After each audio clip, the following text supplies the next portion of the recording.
মঙ্গলবার তৃণমূলের তপশিলি ওবিসি সেলের বৈঠকে থাকবেন অভিষেক বন্দ্যোপাধ্যায়। মঙ্গলবার নজরুল মঞ্চে বৈঠকে অভিষেক।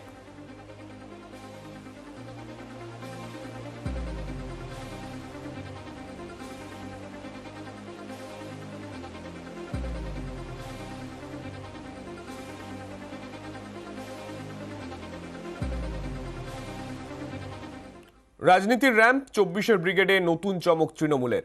র্যাম্পে হাঁটতে হাঁটতে ভাষণ, র্যাম্পে হেঁটেই জনসংযোগ।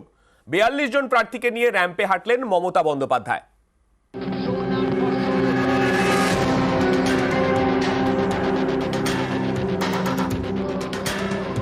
ওরা নামগুলো অ্যানাউন্স করবে। ইন দ্য মিন টাইম সবার সাথে ওদের পরিচয় করবার জন্য আমি 42 জন প্রার্থী নিয়ে আমি র্যাম্পে হাঁটবো। তাহলে আপনারা সবাইকে দেখে নেবেন।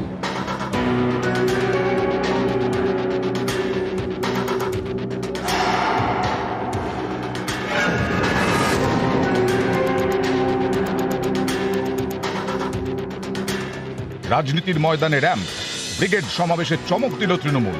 রবিবারের ব্রিগেডে নজর কাড়ল এই র্যাম্প। মূল মঞ্চের সামনে সোজাসুজি 340 ফুট লম্বা র্যাম্প। র্যাম্পের দুটি উইং, এক একটি উইং লম্বায় প্রায় 120 ফুট।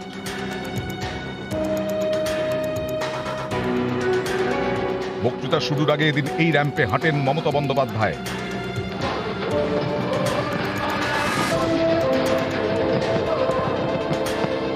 আমি বক্তৃতা দেবার আগে আমি জাস্ট আপনাদের সবাইকে নমস্কার করবার জন্য একটু নিচে যাব।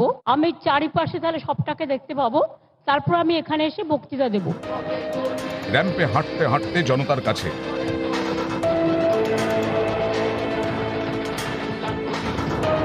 ভাষণ শেষে প্রার্থীদের সঙ্গে নিয়ে আবার র্যাম্পে হাঁটা।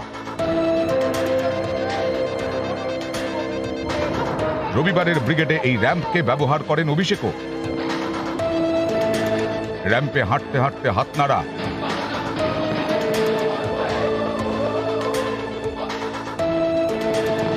হাত মুঠো করে কর্মী সমর্থকদের চাঙ্গা করা,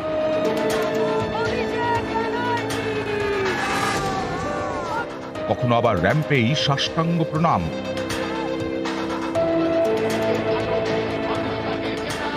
এরপর র্যাম্পে দাঁড়িয়ে বক্তৃতা। আগে আমাদের দেশে কেউ যদি চুরি করত বা খুন করত, বিচারপতিরা তাদের জেলে পাঠাতো। আর আজকে মোদিজির ভারতবর্ষে চোরেরা, খুনিরা বিচারপতিদের উত্তরীয় পড়িয়ে দলে স্বাগত জানাচ্ছে।